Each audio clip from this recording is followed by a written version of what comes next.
Hello friends, स्वागत है आपका अपने यूट्यूब चैनल नो कंप्लीट में। आज हम बात करेंगे मिथाइलप्रेडनिसोलोन के बारे में, जो कि काफ़ी इफेक्टिव मेडिसिन है कोविड-19 के ट्रीटमेंट में। लेकिन काफ़ी लोग इसकी सेल्फ मेडिकेशन कर रहे हैं बिना ही जाने कि बेसिकली मिथाइलप्रेडनिसोलोन है क्या, ये काम कैसे करती है, क्या सच में हमें इसकी सेल्फ मेडिकेशन करनी चाहिए या नहीं। तो इन सब बातों को हम जानेंगे इस वीडियो में। साथ ही साथ हम ये भी जानेंगे कि अगर ये इतनी इफेक्टिव मेडिसिन है तो ये कोविड-19 के ट्रीटमेंट के लिए अर्ली स्टेजेस में क्यों नहीं आई थी। तो वीडियो को स्टार्ट करते हैं। मिथाइलप्रेडनिसोलोन है क्या? ये बेसिकली एक synthetic form of glucocorticoid steroid है। ये वो तरह के स्टेरॉयड्स होते हैं जो कि बाकी स्टेरॉयड्स की तरह इम्यूनिटी को कम करके इन्फ्लेमेशन से रिलीफ प्रोवाइड करवाते हैं। लेकिन जो ग्लूकोकॉर्टिकॉइड हैं बाकी स्टेरॉयड से थोड़े डिफरेंट भी होते हैं, क्योंकि ये कार्बोहाइड्रेट, प्रोटीन और फैट की मेटाबॉलिज्म में भी अपना रोल प्ले करते हैं। बेसिकली ये इन तीनों को ब्रेक डाउन करते हैं। बात करें अगर कार्बोहाइड्रेट की, तो जो ग्लूकोज है, जो कि बेसिक फॉर्म ऑफ कार्बोहाइड्रेट है, वो हमारी लिवर के अंदर ग्लाइकोजन के फॉर्म में स्टोर होता है। तो जो ग्लूकोकॉर्टिकॉइड हैं जैसे कि डेक्सामेथासोन, बेटामेथासोन, प्रेडनिसोलोन या मिथाइलप्रेडनिसोलोन, ये सारे उस ग्लाइकोजन मॉलिक्यूल को ब्रेक करके फ्री ग्लूकोज मॉलिक्यूल में कन्वर्ट करते हैं।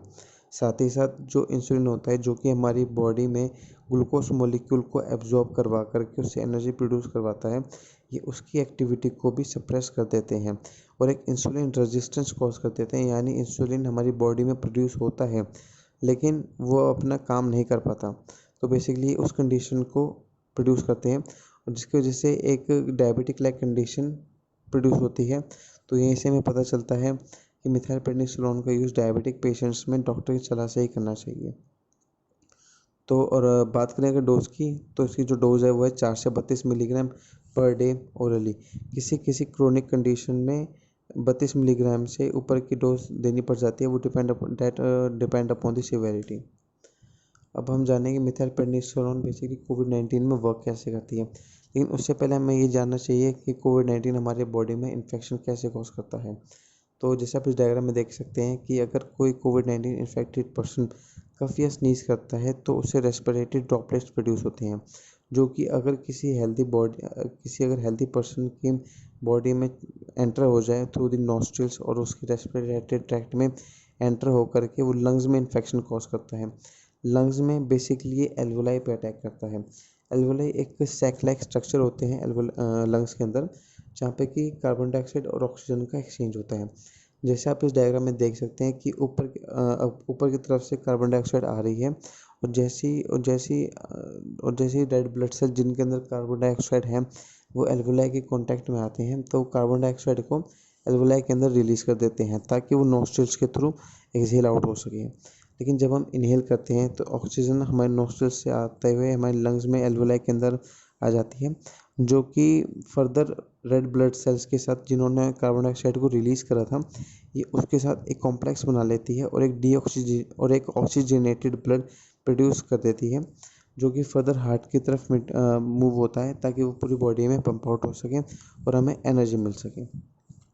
लेकिन जब कोविड-19 का वायरस लेकिन जो कोविड-19 का वायरस होता है वो एल्वोलाई के आउटर सेल्स को उनको यूटिलाइज करके अपनी काफ़ी सारी कॉपीज़ बनाता है और साथ ही साथ ये उन सेल्स को डिस्ट्रॉय कर देता है, जिनकी वजह से उन एल्वोलाई सेल्स को बचाने के लिए हमारे इम्यूनिटी सेल्स एल्वोलाई के आसपास इकट्ठा होने लग जाते हैं और वो केमिकल्स रिलीज़ करने लग जाते हैं जिनको साइटोकाइंस बोलते हैं। ये आप जैसे इस डायग्राम में देख सकते हैं मॉडरेट इन्फेक्शन में कि यहाँ इस तरफ ये मैक्रोफेजेस जो कि इम्यूनिटी सेल्स हैं वो यहाँ पे इकट्ठे हो गए हैं और यहाँ पे वायरस रहेगा और इस साथ साथ ये साइटोकाइंस को रिलीज़ कर रहे हैं, जिसकी वजह से काफ़ी सारे और इम्यूनिटी सेल्स इकट्ठे हो सकें और एक इन्फ्लामेशन कॉज हो जाती है। बेसिकली इसकी वजह से, इस पूरे प्रोसेस की वजह से एल्वोलाई के अंदर एक इन्फ्लामेशन कॉज हो जाती है और जिन लोगों की इम्यूनिटी वीक है उनके अंदर इन साइटोकाइंस की वजह से एक साइटोकाइन स्टॉर्म हो जाता है और एक फ्लूइड लाइक डिपोजिशन भी एल्वोलाई के अंदर हो जाती है, जिसकी वजह से जो नॉर्मल प्रोसेस हो रहा था कार्बन डाइऑक्साइड और ऑक्सीजन के एक्सचेंज का, वो डिस्टर्ब हो जाता है और पेशेंट को माउथ वेंटिलेशन या ऑक्सीजन सप्लीमेंटेशन की रिक्वायरमेंट पड़ जाती है। तो इस पूरे प्रोसेस को जानने के बाद डॉक्टर्स ने और जो साइंटिस्ट थे उन्होंने बेसिकली 3 स्ट्रेटजीज को अपनाया। पहली थी टू इन्हेंस द इम्यूनिटी। जैसे जो डॉक्टर्स होते हैं वो जिंक, विटामिन सी इसलिए प्रिस्क्राइब करते हैं ताकि उनसे इम्यूनिटी इंक्रीज़ हो सके पेशेंट की और जिसकी वजह से जो एक बैटल ग्राउंड क्रिएट हो गया था एल्वुलाई के अंदर between the immunity cells and the coronavirus, उनके बीच में जो हमारी इम्यूनिटी है वो इंक्रीज़ हो सके और जो बैटल है वो हमारे इम्यूनिटी सेल्स जीत सके और वायरस जो है वो उधर ही स्टॉप हो जाए या उधर ही डिस्ट्रॉय हो जाए। सेकंड, उनकी स्ट्रेटजी है use of antiviral drugs and other antibiotics. Medicine like favipiravir, remdesivir, ये सारे के सारे एंटीवायरल ड्रग्स हैं, यानी कि ये सारे के सारे इनका काम होता है कि वायरस को किल करना और उसकी ग्रोथ को रोक देना। साथ ही साथ जो एंटीबायोटिक्स हैं जैसे कि डॉक्सीसाइक्लिन, आइवरमेक्टिन एंड एजिथ्रोमाइसिन, ये भी काफ़ी इफ़ेक्टिव हैं कोविड-19 की ट्रीटमेंट में। साथ ही साथ ये ताकि कोविड-19 से हमारी इम्यूनिटी वीक हो जाती है तो हमें हमारी बॉडी को रिस्क होता है कि कभी कोई सेकेंडरी इन्फेक्शन ना हो जाए कोविड-19 के अलावा, तो ये एंटीबायोटिक्स उससे भी हमें प्रोवाइड करती है। जो थर्ड स्ट्रेटजी है वो काफ़ी इम्पोर्टेंट है और वो काफ़ी इफ़ेक्टिव भी पाई गई है, use of anti inflammatory agents जैसे कि कॉर्टिकोस्टेरॉइड्स, ग्लूकोकॉर्टिकोस्टेरॉइड्स, जैसे कि मिथाइलप्रेडनिसोलोन। ये बेसिकली क्या करती है, जो कोरोना वायरस का जो कॉम्प्लिकेशन हो रहा था, जैसे मैंने आपको वहाँ पे बताया था कि जब कोरोना वायरस हमारी बॉडी में इन्फेक्ट करता है तो हमारी इम्यूनिटी सेल्स अपने रोल में आते हैं और एक इन्फ्लामेशन कॉज हो जाती है एल्वुलाई के अंदर। तो जो कॉर्टिकोस्टेरॉइड्स होते हैं वो इसी इन्फ्लामेशन को रिड्यूस करते हैं और अपना इफ़ेक्ट दिखाते हैं। बेसिकली क्या होता है, जो वायरस होता है वो उसका अपना एक लाइफ साइकिल होता है, वो हमारी बॉडी में इन्फेक्शन कॉज करता है और 14-15 दिनों के अंदर वो हमारी बॉडी से निकलना चालू हो जाता है, अपने आप ही वो अपने आप को डिस्ट्रॉय करना या निकलना या वो डीएक्टिवेट हो जाता है, वो अपने आप ही सब प्रोसेस होता है। लेकिन जो हमें जो प्रॉब्लम आती है वो उसके कॉम्प्लिकेशन से आती है। कॉम्प्लिकेशन मतलब वो हमारी बॉडी के अंदर क्या क्या चेंजेस कर रहा है, जैसे इम्यूनिटी सेल्स आए, उन्होंने साइटोकाइन्स निकाले और एक इन्फ्लामेशन कॉज हुई।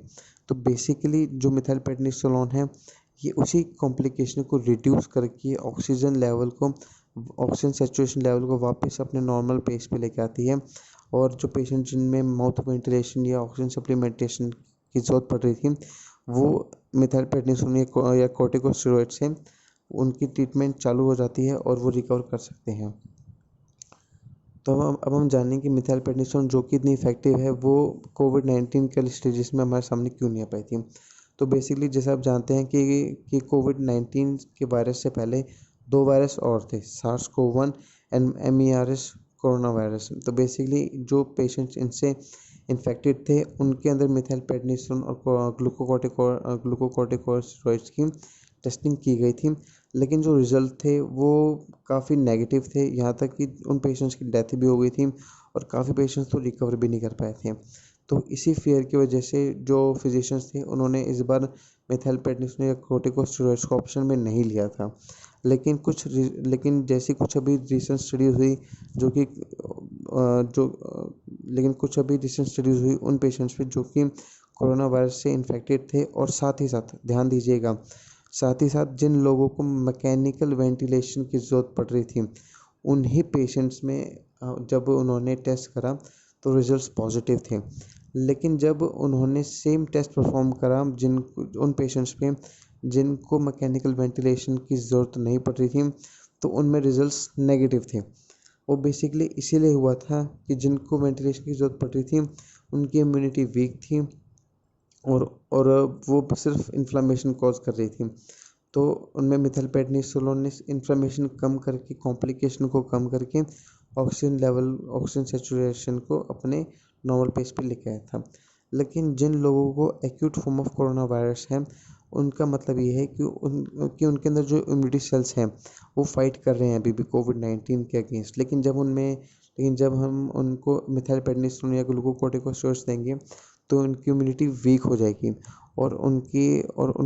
और जो कोरोना वायरस और इम्यूनिटी सेल्स के बीच में जो फाइट चल रही थी उसमें कोरोना वायरस जीत जाएगा और जो पेशेंट है उसकी डेथ भी हो सकती है इसी वजह से, क्योंकि उसकी इम्यूनिटी एकदम से ड्रॉप कर जाएगी और पेशेंट्स की डेथ हो सकती है या फिर जो आउटकम है वो काफ़ी नेगेटिव हो सकते हैं।